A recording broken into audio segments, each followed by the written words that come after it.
তো দেখো, অনেক স্টুডেন্ট বলে যে এইগুলো ভাই মুখস্থ করবো কিভাবে বা মুখস্থ রাখা যায় কেমন ভাবে।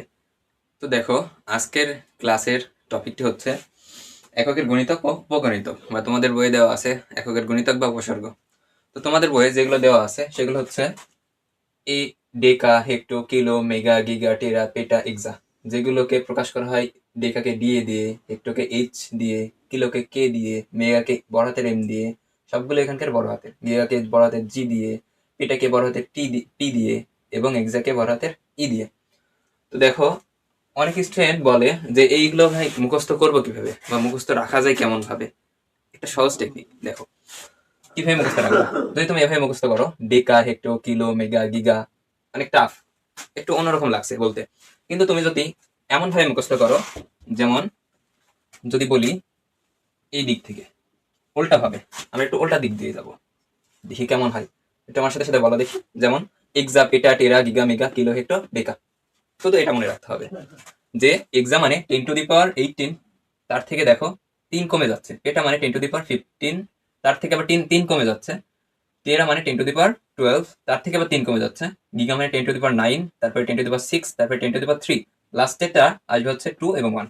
এমন ভাবে আমরা মনে রাখতে পারি। ওকে, এটা কেমন ভাবে মুখস্থ রাখবো দেখো। এটা মুখস্থ করার নিয়ম আছে, সেটা হচ্ছে ডেসি, সেন্টি, মিলি, মাইক্রো, ন্যানো, পিকো, ফেমটো, এটো। এমন ভাবে মুখস্থ রাখবো। তুমি যদি উল্টা হয়ে যাও তাহলে দেখবে একটু অন্যরকম লাগবে, মুখস্থ করতে একটু টাফ হবে। যেমন যদি বলি এটো, ফেমটো, পিকো, ন্যানো, মাইক্রো, মিলি, সেন্টি, ডেসি, একটু টাফ হবে। তুমি যদি এমন ভাবে মুখস্থ করো উপর থেকে নিচে, এইগুলো এমন ভাবে যদি মুখস্থ করো তাহলে দেখো অনেক ইজিতে হবে। ডেসি, সেন্টি, মিলি, মাইক্রো, ন্যানো, পিকো, ফেমটো, এটো, এমন ভাবে হবে। সেম এগুলোর কাহিনী এক। 10^-1, তারপরে 10^-3, তারপর সরি 10^-2, তারপরে 10^-3। এরপরে দেখো 3 করে বাড়বে, 10 -6 -9 -12 -15 -18। এমন ভাবে এগুলো মুখস্থ রাখতে হবে। তো এগুলো আসলে ব্যবহার কেন হয়? আসলে এগুলো ব্যবহার হয় হচ্ছে হিসাবের সুবিধার্থে। হিসাবের সুবিধার্থে আমরা এগুলো ব্যবহার করে থাকি। যেমন দেখো, আমাদের কোনো সংখ্যার সাথে 1,00,000 গুণ করতে হবে। মনে করো কোনো সংখ্যার সাথে 1,00,000 গুণ করতে হবে। তো যদি আমরা মনে করো 5-এর সাথে 1,00,000 গুণ করি,